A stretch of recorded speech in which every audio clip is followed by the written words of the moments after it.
Hello guys. तो आज के क्लास में हम लोग करने वाले हैं क्लास 9th का एक्सरसाइज 2.4 का क्वेश्चन नंबर 4 पार्ट करने वाले हैं। गाइस क्वेश्चन नंबर जो 4 है ना, हमारा फैक्टोराइज कह रहा है। तो फैक्टोराइज करने का तरीका बहुत सारे होते हैं। जैसे कि हम कोई भी क्वेश्चन इसमें पूछेंगे तो मैं कुछ स्टेप बताऊंगा, उस स्टेप को फॉलो करके आप बहुत ही ईजी तरीके से आप फैक्टोराइज कर सकते हैं। ठीक है, तो मैं देखते हैं कि क्वेश्चंस को कैसे करने हैं। फर्स्ट क्वेश्चन बोल रहा है 12x² माइनस 7x प्लस 1 है।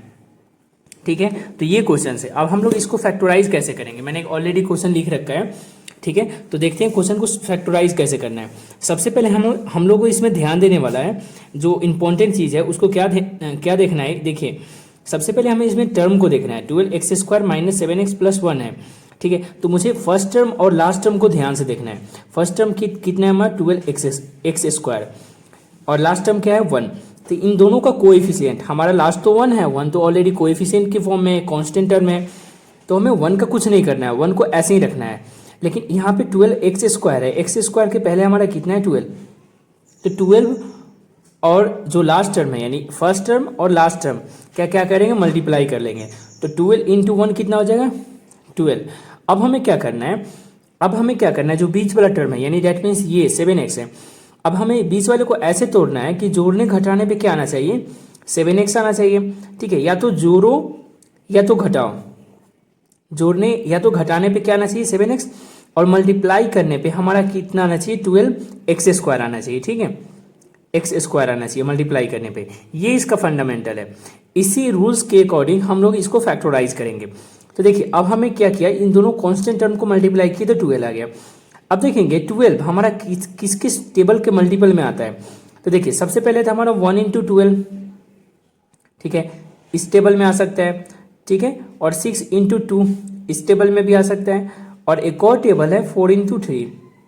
ठीक है, 4 इंटू 3, यानी कि इन तीनों टेबल में को अगर मल्टीप्लाई करते हैं तो हमारा कितना आ जाता है 12। अब इसमें से चेक करेंगे, इन सब में से किसी एक कोई ऐसा एक टर्म होगा जिसमें इन सब में से ऐड करने पे या तो ऐड करेंगे या तो माइनस करेंगे या तो सब्ट्रैक्ट या तो ऐड करेंगे प्लस करेंगे।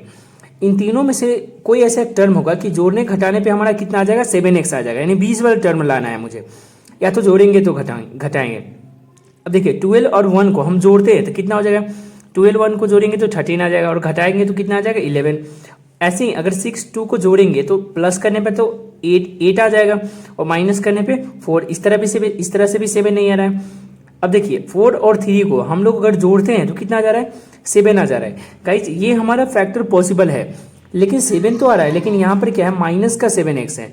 तो माइनस का 7x लाने के लिए हमें क्या करना पड़ेगा, हमें यहाँ पे एक चीज ध्यान देना पड़ेगा, क्योंकि हम अगर इस 4 और 3 को अगर दोनों को नेगेटिव पार्ट ले ले, अगर -3 और -4 ले ले तो हमारा क्या होगा, ये फैक्टर पॉसिबल हो सकता है। इसी तरह से हम लोग क्या करेंगे, इस बीच वाले फॉर्म को स्प्लिट करने के लिए हमें क्या लेना पड़ेगा, यानी कि 4 और 3 को हमें क्या लेना पड़ेगा, माइनस में नेगेटिव का लेना पड़ेगा। इस तरह से हमारा फैक्टर निकल सकता है। तो अब इसको करना कैसे है फैक्टर, ये टर्म तो समझ गए, अब हमें लिखना कैसे है इसको फैक्टर में। तो सबसे पहले जो फर्स्ट टर्म होता है उसको जैसे कहते हैं ऐसे एज इट इज लिख देना है। ठीक है, माइनस। अब देखिए, अब हमें बीच वाला टर्म को लिखना है, तो बीच वाला टर्म को हम लोग क्या करेंगे, -4 का x और -3 का x। अब इन दोनों को जोड़ेंगे तो क्या आएगा, 2 माइनस को जोड़ेंगे तो -7x आ जाएगा। ठीक है, और 4 3 जा क्या हो गया 12x², x में x से करेंगे x² होगा, 4 3 जा 12। देखिए आ गया हमारा 12x²। और जोड़ने या तो घटाने को कौन सा प्रिंसिपल यूज हो रहा है, एडिंग का प्रोसेस यूज हो रहा है। तो ऐड करने पे हमारा 7x भी आ गया, और लास्ट का जो टर्म होता है उसको एज इट इज लिख देते हैं। अब हमें थर्ड स्टेप जो यूज करना होता है, इसमें से दो टर्म को पहले डिवाइड कर लेंगे, 2 टर्म इसका 2 टर्म इसका। अब इन दोनों में से क्या करेंगे, कॉमन निकालेंगे। देखिए, तो इन दोनों में से कॉमन क्या निकल सकता है, देखिए 12x² है -4x है। इन दोनों में से एक ऐसा कॉमन है जो दोनों के टेबल में आता है और दोनों में हो।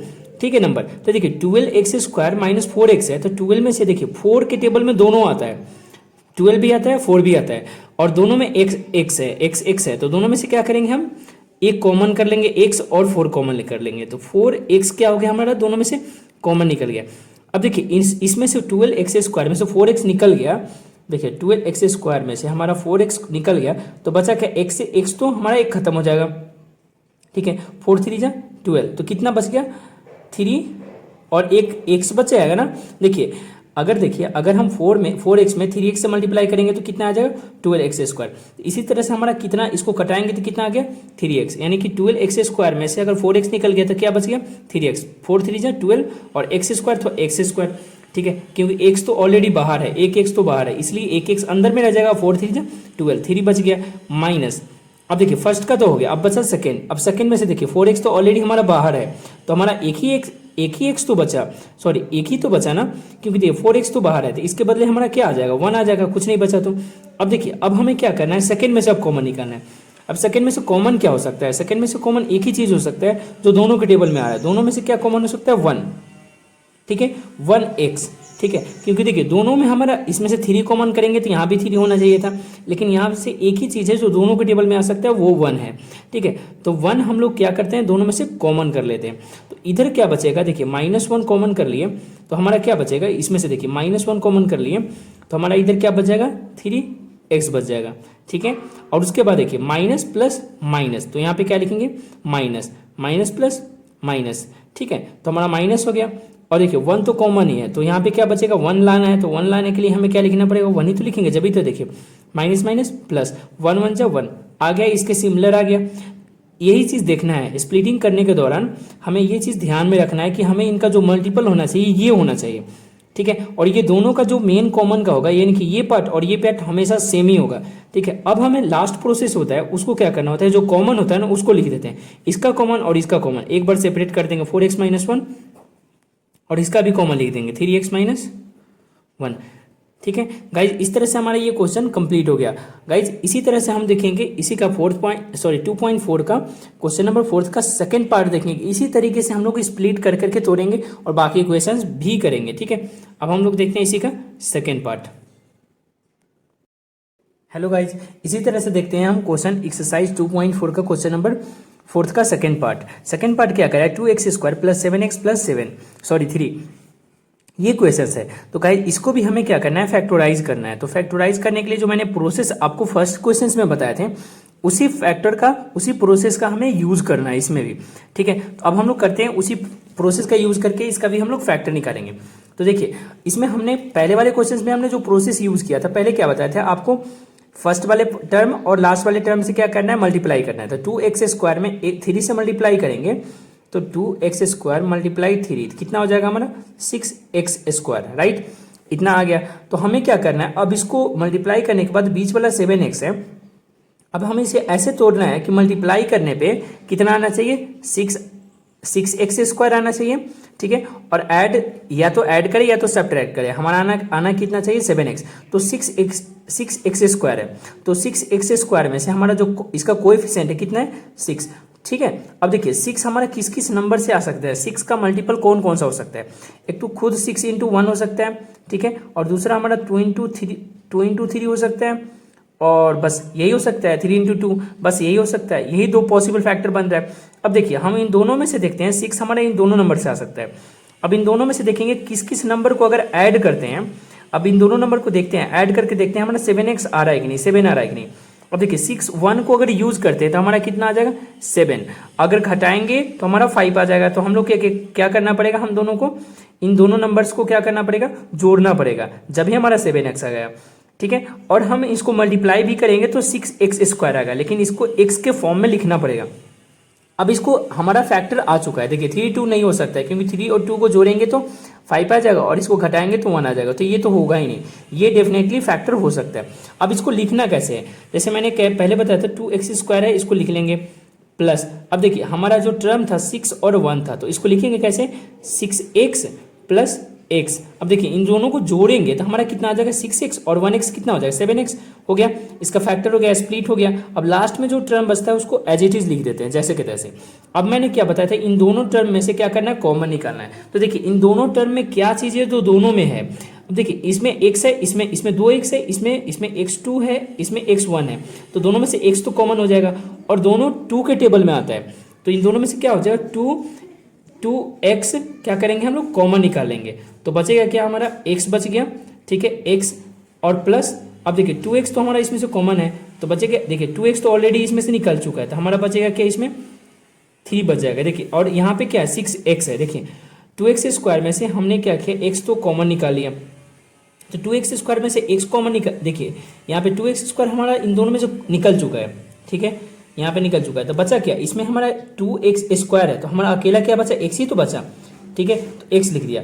अब इसमें से देखिए 6x है, तो 6x में 2x, 6x में से 2x तो ऑलरेडी निकल चुका है, तो हमारा बचेगा कितना, 3 बच गया, हो गया, इसका स्प्लिटिंग हो गया। अब हम लोग करेंगे इधर का करेंगे, x+3 है ना, तो इन दोनों में से देखते हैं हम कॉमन क्या निकाल सकते हैं। इन दोनों में से हम कॉमन एक ही चीज़ निकाल सकते हैं, ओनली 1, क्योंकि देखिए x तो हम लोग निकाल नहीं सकते क्योंकि x इधर भी होना चाहिए था। अगर इन दोनों में से अगर 1 निकालते हैं तो इस 3 के 1 के टेबल में भी 3 आ जाता है और 1 से x भी हो जाएगा, ठीक है, तो +1 का कॉमन कर लेंगे तो बचेगा क्या, यहाँ पे x बच गया और +3, 1 के टेबल में 3 बार में आता है, तो 1 3 3। अब देखिए ये टर्म और ये टर्म दोनों क्या हो रहा है, सिमिलर आ रहा है। मैंने बताया था ना कि फैक्टर करने के बाद दोनों टर्म सिमिलर आना चाहिए, आ गया। अब देखिए हम लोग, अब हमने क्या करना है, लास्ट जो टर्म बताया था, यानी कि जो कॉमन है ना उन दोनों को लिख देना है, इसका कॉमन और इसका कॉमन, इस दोनों को ऐसे लिख देंगे, 2x+1 लिख दिया। अब इसका लास्ट, अब इन दोनों का कॉमन जो हमने लिया था कॉमन लिख दिया। अब इनके जो मिडिल टर्म है जो फैक्टराइज कॉमन करने के बाद लिखे थे x+3 दोनों सेम है, तो इन दोनों में से कोई भी एक टर्म लिख दीजिए, x+3 हो गया। इस तरह से ये भी गाइस कंप्लीट हो गया क्वेश्चन। अब इसी तरह से हम लोग देखेंगे क्वेश्चन नंबर 3 पार्ट देखेंगे इसी का, ठीक है गाइज, इसी तरह से करेंगे एक्सरसाइज 2.4 का क्वेश्चन नंबर 3 पार्ट करने वाले हैं, क्वेश्चन नंबर 4 का 3 पार्ट करने वाले हैं, ठीक है। तो गाइज देखते हैं क्वेश्चन नंबर 3 पार्ट क्या कह रहा है, 6x² + 5x - 6 है, ये क्वेश्चन कर रहा है। अब इसको भी क्या करना है, हमें स्प्लिट करके तोड़ना है बीच वाले टर्म को। तो प्रोसेस जो पहले बताया था उसी प्रोसेस का यूज करके हमें तोड़ना है। तो देखिए मैंने क्वेश्चन ऑलरेडी लिख रखा है, ठीक है। अब हम लोग इसको तोड़ते हैं। तो सबसे पहले पहला प्रोसेस क्या बताया था, फर्स्ट और लास्ट टर्म का मल्टीप्लाई करना है। तो 6x² में 6 से मल्टीप्लाई करेंगे तो कितना हो जाएगा, 36x², ओके। अब हमें क्या करना है, 36x² का, अब हमें क्या करना है, इसका नंबर को देखना है, इसका कोएफिशिएंट क्या है, कोएफिशिएंट क्या है हमारा 36। अब हम 36 को चेक करेंगे किस किस टेबल में 36 किस किस टेबल से मिलकर, दो नंबर में किस किस टेबल से मिलकर बन सकता है, ठीक है। तो देखिए हमारा सबसे पहले क्या बन सकता है, 2 × 18, ठीक है। फिर हमारा 1 × 18 भी बन सकता है, 3 × 6 बन सकता है, ठीक है। उसके बाद 4 × 9 बन सकता है, ठीक है। ये 4-5 फैक्टर्स बन सकते हैं, ठीक है। तो गाइज अब हम लोग देखेंगे कि इन सारे टर्म में से देखेंगे किसको अगर हम लोग जोड़ते हैं। अब इन सारे टर्म का फैक्टर कर लिए, इन सारे टर्म को फैक्टर करने के बाद हमारा क्या आ जाएगा, 36 का ये सारा फैक्टर है। अब इन सारे नंबर्स को हम लोग अगर चेक करेंगे कि जोड़ने घटाने पे हमारा कितना आना चाहिए, 5x के इक्वल आना चाहिए, या तो जोड़ेंगे या तो घटाएंगे। इन सारे नंबर्स को चेक करेंगे, जोड़ने घटाने पे हमारा कितना आना चाहिए, 5x आना चाहिए, ठीक है। गाइज यहाँ पे मैंने मिस्टेक किया था, यहाँ पे 3 × 6 नहीं होगा, ठीक है, यहाँ पे 12 × 6 होगा, 12 × 3 होगा, ठीक है, 12 × 3 ये हमारा फैक्टर हो सकता है जब जाके हमारा 36 पूरेगा, ठीक है। तो अब हम इन सारे नंबर को चेक करेंगे कि हमारा 36 के इक्वल आ रहा है कि नहीं, सॉरी 36 के इक्वल आ रहा है कि नहीं, ठीक है। तो ये सारा आ भी गया है। अब हम बीच वाले टर्म को देखेंगे कि जोड़ने घटाने में 5x आना चाहिए। देखिए 2 अगर 18 को अगर जोड़ते हैं तो हमारा 5 तो आएगा नहीं, 118 को जोड़ेंगे तो 5 नहीं आएगा, इसको घटाएंगे भी तो नहीं आएगा 5, इसको भी घटाने पे नहीं आएगा। अब देखिए 3 और 12 को अगर जोड़ते हैं तो इस तरह से भी हमारा 5 नहीं आता है, अगर जोड़ने पे भी 5 नहीं आएगा, जोड़ेंगे तो 15 आ जाएगा और घटाएंगे भी तो 15 आ जाएगा, ठीक है। घटाएंगे तो इसका 9 आ जाएगा। और इसको देखते हैं, इसको हम जोड़ के देखते हैं, 9 और 4 कितना हो जाएगा, 13 हो जाएगा। और लेकिन इसको घटाते हैं तो हमारा कितना आ जाता है, 5x आ जाएगा, ठीक है। लेकिन हमें यहाँ पे 5x किस चीज़ में, प्लस में है, तो हमें लाना प्लस में है। तो सबसे पहले इसको लिखेंगे कैसे, अगर हम लोग 9 में से अगर 4 को घटाते हैं तो हमारा कितना बचेगा, 5 बचेगा, प्लस का 5 बचेगा। अब हमारा x है, इन सब के साथ हम लोग क्या कर देंगे, x को ऐड कर देंगे। तो अब हमारा 9x - 4x लिख सकते हैं इस 5x के बदले, ठीक है, क्योंकि इसको घटाएंगे तो हमारा 5x आ जाएगा और मल्टीप्लाई करने पे भी 36 आ जा रहा है। तो मैंने बताया था ना, शुरू और लास्ट को मल्टीप्लाई करने पे क्या आना चाहिए, 36 आना चाहिए, जो नंबर है वो आना चाहिए, और घटाने पे हमारा कितना आना चाहिए, 5x। तो 6x² एज इट इज लिख देंगे, ठीक है। अब इसको घटाने, इसका फैक्टर क्या आया था हमारा, 9x प्लस का 9x माइनस 4x माइनस 6। अब इन दोनों में से क्या करेंगे, हम कॉमन निकालेंगे। मैंने बताया था इन दोनों को फैक्टर करके कॉमन निकालना है, ठीक। तो कॉमन कैसे निकलेगा, इन दोनों में से क्या करेंगे, कॉमन निकालने के लिए हमें क्या लिखना पड़ेगा, इन दोनों में से चेक करेंगे कौन सा ऐसा नंबर है जो दोनों के टेबल में आता है। देखिए ये 3, 6 और 9 हमारा 3 के टेबल में आता है, 3 लिख दिए। 3 कॉमन निकल गया इन दोनों में से, और इसमें भी x है, इसमें भी x है, तो एक x को कॉमन निकालेंगे तो इसमें क्या बचेगा 3x, 6x में से 3x निकल गया तो क्या बचेगा 2x बच जाएगा। देखिए 2x जब भी तो ये 6x स्क्वायर आएगा, फिर प्लस का, अब देखिए यहाँ पे 9x है तो 9x है तो यहाँ पे ऑलरेडी 3x निकल चुका है, तो अगर हम 9x में अगर 3x से मल्टीप्लाई करेंगे, डिवाइड करेंगे तो कितना बार में आएगा ये 9x 3x में आएगा, ठीक है।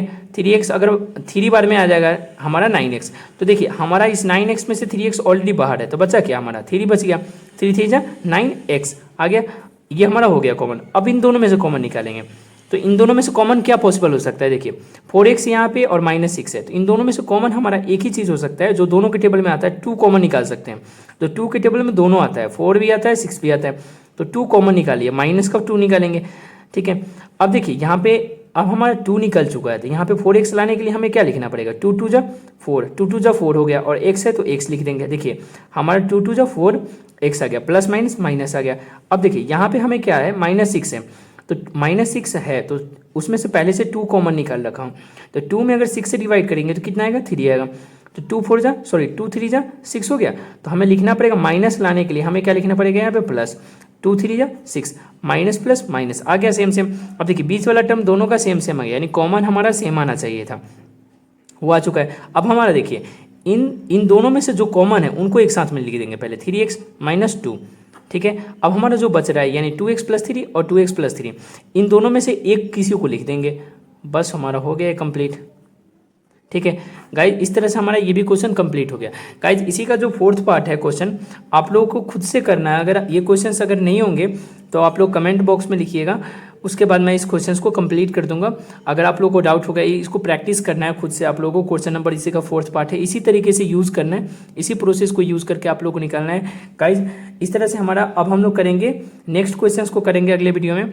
गाइज वीडियो अच्छा लगे तो आप लोग लाइक कमेंट शेयर करें, और चैनल पे नया तो सब्सक्राइब भी कर ले, बेल नोटिफिकेशन को ऑन कर ले, ताकि आप लोग को ऐसे ही आगे की वीडियो जितने भी हैं आप लोग को मिलते रहे। गाइज आगे की क्लासेस में मैं बहुत सारी चीज़ें नए अपडेट करने वाला हूँ जो कि आपके एग्जाम से रिलेटेड होंगे। ऐसे क्वेश्चंस VVI क्वेश्चंस भी मैं अपडेट करूँगा जो कि आपको बहुत ही ज़्यादा इंपॉर्टेंट होगा आप लोगों के लिए। Okay guys, thanks to all.